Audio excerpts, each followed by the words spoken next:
এবারে যখন দীঘা গিয়েছিলাম তখন দীঘা থেকে শঙ্করপুর গিয়েছিলাম। শঙ্করপুর গিয়ে এই ছোট্ট ছোট্ট দুটো গাছ এনেছিলাম। ওখানে এই ফুল গাছগুলো অনেক হয়েছিল, তো সেখান থেকে ডাল ভেঙে আমি দুটো গাছ এনেছিলাম। দুটো হলো নয়নতারা ফুলের গাছ, একটা লাল আর একটা সাদা।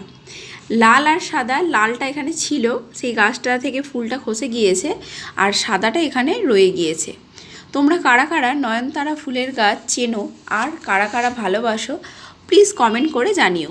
তো এই দুটো ছোট ফুল গাছ আমি এই বালতিতে বসাবো। বালতিতে যে নয়নতারা ফুলের গাছগুলো আছে দেখতে পাচ্ছ, এগুলো মায়ের কাছ থেকে এনেছিলাম অনেক দিন আগে।